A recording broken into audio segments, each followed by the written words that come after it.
One of the interesting things about our business is we're women and we're entrepreneurs. So we have walked in your shoes as entrepreneurs.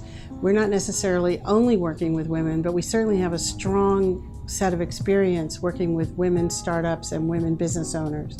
And I think that that perspective makes us especially valuable to you because we know what you're up against, because we've been up against it, and frankly, we're still up against it. Yeah, you know, Lara, so when I worked in corporate America, it didn't really occur to me at the time that maybe I was being disadvantaged because I was a woman, right? Because I thought that all I had to do was, get really good at what I do, work as hard as I could and I'd get rewarded.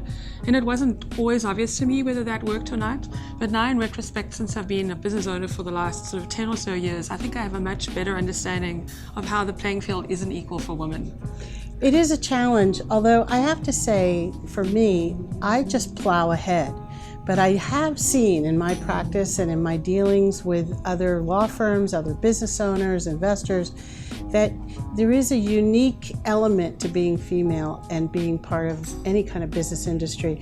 And I think it's a plus, frankly, because I think that my intuition and my clients' intuition, especially my female clients' intuition, I think it's really valuable. But one of the things that I think we all, as women in business, have experienced is what happens when women don't support each other. No, I totally agree. I was thinking about this today, I feel like we have to amplify each other's efforts, right? And there's sort of the saying, like, we all do better when we all do better. Yeah. And if we can understand that when we support each other, it's not a zero-sum game situation where if you do better, I have to do worse. It turns out that when you do better, I do better, right? And so we really feel that we want to be part of the force for good, helping to elevate women, including ourselves, right, and our women clients, because that's how we're going to drive change in our society. I also know that we've experienced very subtle things sometimes. I remember sitting in a meeting for the Bar Association, and there was a young male lawyer, he was an associate, and I think he didn't mean any harm by it. It's just part of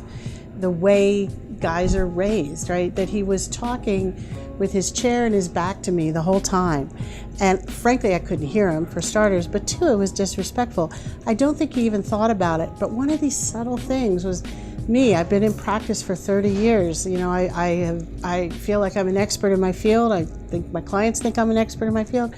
Why did I have trouble saying to him, hey, you're being disrespectful? Why was I feeling like I couldn't confront him on what was really bothering me? And instead, I just tapped him on the shoulder and I said, I can't hear you. Could you turn around? I was being tactful, and that was probably the right thing to do. But it's these subtle things that weigh on us as we're working and as we're interacting that I think are part of the inherent challenge of being females in business. Yeah, but I sort of truly believe that if we support each other, we can change things. And as I said, it's only when we when we celebrate each other's successes and we want to be part of each other's successes that I think that things really change. I agree totally. I also want to say I work great with men. Okay. Oh, for sure. And I love enabling anybody with any business areas. So we're not here to say no men allowed. But I do think that it's really helpful when men start becoming aware of some of the institutionalized stigmas that they create.